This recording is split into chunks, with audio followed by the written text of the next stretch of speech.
اللہ کے نام سے شروع جو بڑا مہربان نہایت رحم کرنے والا ہے۔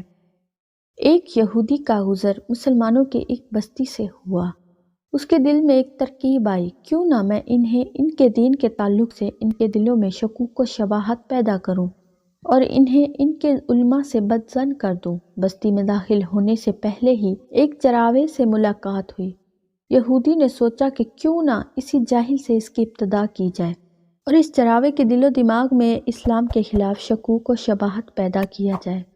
یہودی نے اس چراوے سے ملاقات کی اور کہا کہ میں ایک مسلمان مسافر ہوں۔ باتوں ہی باتوں میں یہودی کہنے لگا کہ ہم مسلمان قرآن مجید کو یاد کرنے کے لیے کتنی مشقت اٹھاتے ہیں، جبکہ یہ قرآن 30 اجزاء پر مشتمل ہے، لیکن قرآن میں بے شمار آیات متشابہ ہیں جو ایک جیسی ہی ہیں۔ بار بار دہرانے کی کیا ضرورت ہے؟ اگر متشابہات کو نکال دیا جائے تو قرآن اور بھی مختصر ہو جائے گا اور یاد کرنے میں بہت آسانی بھی ہو جائے گی۔ چراوا اس کی بات غور سے سنتا رہا اور خاموش رہا۔ جب یہودی کی بات مکمل ہوئی تو چراوے نے کہا کہ واہ، تمہارا خیال تو بہت اچھا ہے۔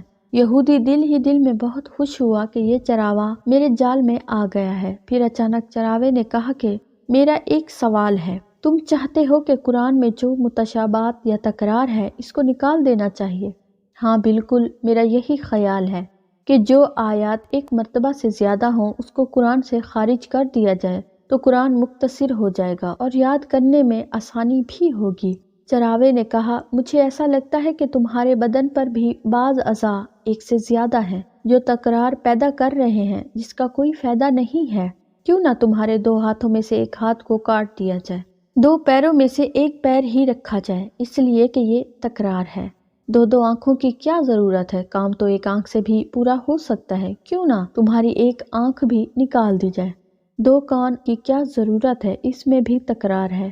اگر ان تمام تکرار والے اعضاء کو نکال دیا جائے تو تمہارا بدن بھی ہلکا ہو جائے گا اور غذا کی مقدار بھی کم ہو جائے گی اور تمہیں زیادہ جدوجہد کرنے کی بھی ضرورت نہیں رہے گی۔ کیا خیال ہے؟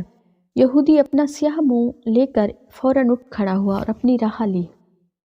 مدبانہ گزارش: ہمارا ہدف آپ کو بہترین اسلامی، معاشرتی، تاریخی، معلوماتی اصلاحی تحریریں پیش کرنا ہے، جس میں آپ کا سبسکرائب اور لائک بہت بڑا کردار بطور صدقہ جاریہ ادا کر سکتا ہے۔ آئیں ہمارے ساتھ ساتھ آپ بھی اس کار خیر کا حصہ بنیں۔ شکریہ، جزاک اللہ۔